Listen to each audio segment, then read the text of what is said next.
Sa likod ng mga ngiti, kwento ng mga magluluong scammer. Isang tahimik na bayan sa ilalim ng mga bundok, tinawag na Bansang Liwanag, ay masigasig na nakikilala bilang isang matahimik at masayang puok. Ngunit sa kabila ng mga ngiting nakikita sa mga tao, may mga dilim na dumarami. Isa na rito ang gang ng mga magluluong scammer na pinamumunuan ni Densho, na hindi maitatangging may nakatagong talino sa pagmamanipula ng mga tao. Si Densho, kasama ang kanyang mga kasamahan, ay tila mga anghel na nag-aalok ng tulong sa mga tao sa kanilang nayon. Madalas silang naglalakad sa mga puok, nag-aalok ng mga seminar at libreng konsultasyon para sa mga gustong magkaroon ng mas magandang kabuhayan. Ngunit sa likod ng kanilang mga pangako, may itinatagong masamang layunin, ang manloko at magnakaw. Isang araw, nagpunta si Densho at ang kanyang grupo sa pamilihan.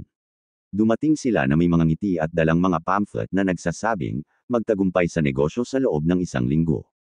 Maraming tao ang naakit. Ang iba sa kanila ay may pangarap ng mas magandang buhay, kaya't nakinig sila sa mga pangako ni Densho. Habang naglalakad si Densho kasama ang kanyang mga kasamahan, nilapitan nila si Aling Rosa, isang matandang balo na abala sa pagbebenta ng mga gulay. Aling Rosa, kami po ay narito para tumulong sa iyo. Kung nais mo, tutulungan ka naming palawakin ang iyong negosyo. Pero, kailangan lamang ng kaunting puhunan, sabi ni Densho. Walang kamalay-malay si Aling Rosa sa tunay na layunin ni Densho. Sa takot na mawalan ng pagkakataon, naglabas siya ng lahat ng ipon na naipon sa loob ng maraming taon at ibinigay ito kay Densho.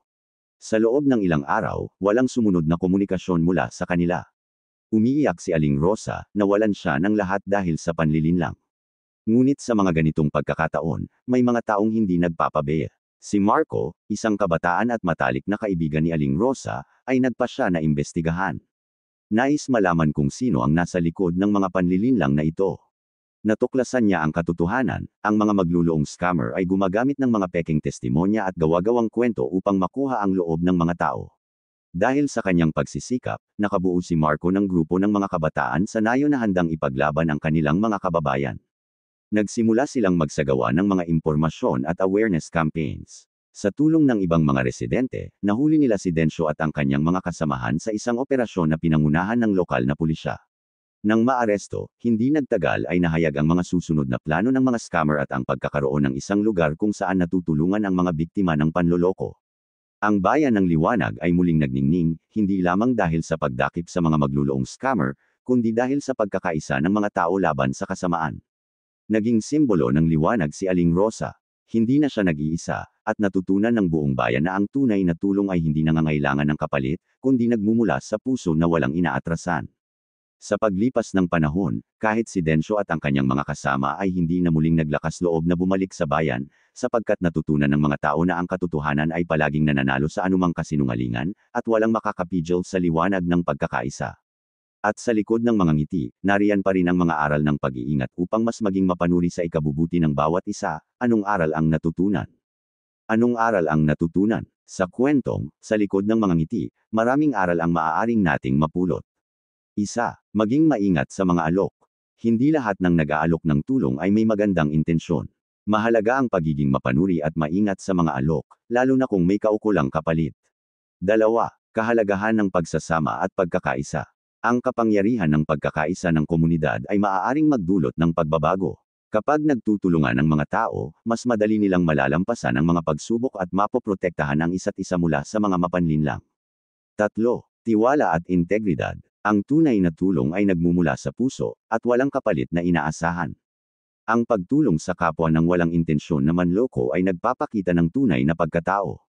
Apat, pagsusuri at edukasyon. Ang pagpapalaganap ng impormasyon at kaalaman sa komunidad ay mahalaga upang hindi maging biktima ng mga scam. Ang awareness at edukasyon ang mga pinakamabisang armas laban sa panlilinlang. 5. Bumangon muli sa pagsubok.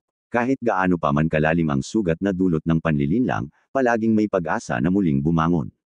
Ang mga biktima ay maaring makabawi sa pamamagitan ng suporta ng komunidad at sa kanilang sariling determinasyon.